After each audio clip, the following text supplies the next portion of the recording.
Hello and welcome to Straight Talk. I'm Ayşe Süberkaş. As a country with close ties to Ethiopia and Somalia, Türkiye is determined to help the two nations find common ground over their issues. Relations between the Horn of Africa rivals have been tense ever since Addis Ababa made an accord with the breakaway region of Somaliland in January. While Somalia feels threatened by the deal that would allow Ethiopia to have access to the sea, the two sides have been meeting for talks mediated by Türkiye. The latest round took place in Ankara more than a month after the first meeting and was coordinated by Turkish Foreign Minister Hakan Fidan. A Turkish delegation carried out shuttle diplomacy as it negotiated between the sides in separate meetings over 2 days. The East African neighbours are at odds over a port deal landlocked Ethiopia made with Somaliland. The deal would allow it to lease 20 kilometers of its coastline to Addis Ababa for 50 years in exchange for recognition of its independence. Mogadishu said it would defend itself if the deal was sealed. While Ankara enjoys close economic, diplomatic and military friendships with Somalia and Ethiopia, could its efforts help ease tensions between the sides? And to discuss Turkey's mediation efforts between Somalia and Ethiopia, joining me now from Ankara is Elem Erice Tepeciklioğlu. She is an associate professor at Ankara Social Sciences University. And from Trieste, Italy, Federico Donelli. He is an assistant professor at University of Trieste. Hello and welcome to Straight Talks. So, Elem, the next round of talks among Türkiye, Ethiopia and Somalia, originally set for September, were held on Monday. Does that indicate significant progress in talks? Yes, I would say that there has been progress, although the talks, have been remained kept not as a secret, but it has not been shared with the public yet. I assume that the parties are willing to accelerate the process because this wouldn't have been possible if there was no progress.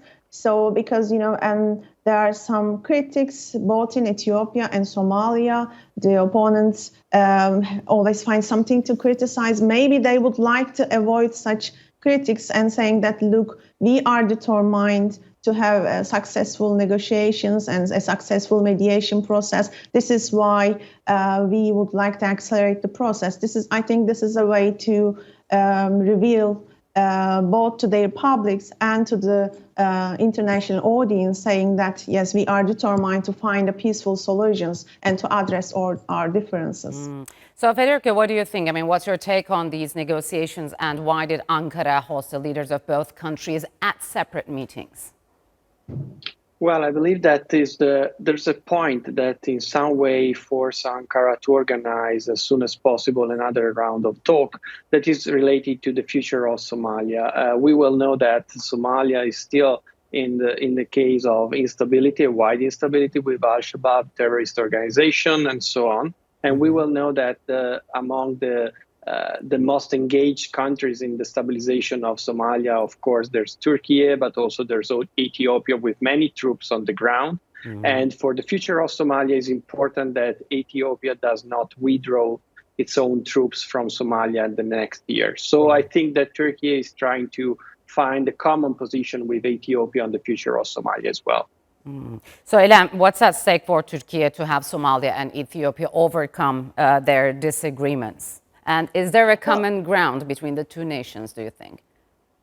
Well, the relations between the two countries, it has been historically complex and often contentious because it is shaped by territorial disputes, and tensions have persisted over other issues such as border security and ethnic issues and influence of extremist groups such as Al-Shabaab, and the fact that two countries also vie for a larger influence in the Horn of Africa continue to challenge their relationship, and relations were further strained after Ethiopia signed a memorandum of understanding with Somaliland in early January this year. So there's a potential for the settlement of their disputes, but certainly it will not going to be an easy one. And through that, Türkiye aspires to play a larger role in Somalia. It already does, but also in the wider Red Sea region as well. So the deal signed with Somalia already increased its leverage in solidifying its presence in the Red Sea and in the Horn of Africa. And the mediation efforts will also increase its reputation, not only in the Horn, but also in the wider Red Sea region.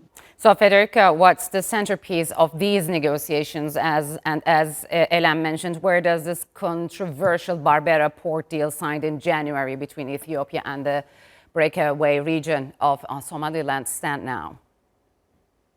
Yeah, well, I think that the point is that Ethiopia wants a Red Sea access. Somaliland and Berbera is just an option. Most probably, Turkey is talking with Ethiopia and, of course, with the consent of Somalia in order to offer something in exchange of a retreatment of that agreement, that MOU that we know is a problem for the integrity of Somalia. So most probably the option could be to give access to Ethiopia, especially for the Navy, for the future Navy of Ethiopia, not far from Mogadishu port. The problem is that Mogadishu area, we know that is unsafe and is very dangerous still. So I think it's not easy. It's not easy to find a deal. I know that Turkey is trying to do as much as possible, but it's really hard to settle down this issue. So, Elam, what do you think? I mean, what kind of a balancing act is Turkey playing, since it also signed a defense agreement with Somalia right after the Berbera port deal between Ethiopia and Somaliland, right? Yes, thank you. This is a very important question because, one of the key factors of successful negotiations or any mediation process is the neutrality of the mediator. So both parties, I think, consider Turkey as a neutral third party that called for dialogue and a diplomatic solution. So this is the product of Turkey's decades-long Africa policy, because Turkey can play the role of a mediator between Ethiopia and Somalia by leveraging its strong diplomatic ties with both countries and its experience in conflict resolution. You have mentioned that Turkey also signed an economic and defense cooperation deal with Somalia, again early this year, but Turkey also has solid relations with Ethiopia. We often say that Turkey's first embassy in sub-Saharan Africa was established in Ethiopia shortly after the establishment of the Turkish Republic, but its largest embassy in the world is established in Somalia's capital, Mogadishu. So Turkey has huge investments in both countries and has the interest in providing the security and stability in the region. So we might say that Turkey's position in this domain is not biased, not favoring one country over another, and through its balanced engagement, through leveraging its solid relations with both countries and its mediation efforts and mediation experience before, so Turkey can play the role of a mediator as a reliable partner, because it's not the first time that Turkey mediated between the conflicting parties, and Turkey mediated in different African contexts as well. So, Federico, given the complexity of this very specific issue, is Turkey's mediation sustainable? And what happens if the talks collapse completely? Well, the point is that Turkey has established a strong position in the region, an influent position, and most important, as a neutral actor. So this is why Turkey nowadays is able even try to find a solution, not only between Somalia and Ethiopia, but we have to consider another important actor, that is the regional state or de facto state of Somaliland. Turkey, of course, is strongly convicted of the integrity of Somalia, but at the same time has good relationship with the regional government of Somaliland, so is able to keep open channels with them as well. Honestly, in the next few months, we will know what happened to the deal, because Somaliland will have election. So I don't see any further huge development on the MOU between Ethiopia and Somaliland until next November. So, yeah, it's really hard to predict some collapse or success of the mediation. So, Elam, how do other African nations view these mediation efforts? And does the resolution of this conflict also need the participation of other African countries and foreign players, some of whom are heavily invested in these both countries, as we know? Well, there are regional countries and there are extra-regional countries that have huge investments in both Somalia, in Somaliland, as my colleague Dr. Donnelly have noted, and in Ethiopia as well. So we know that the deal is not welcomed in Djibouti.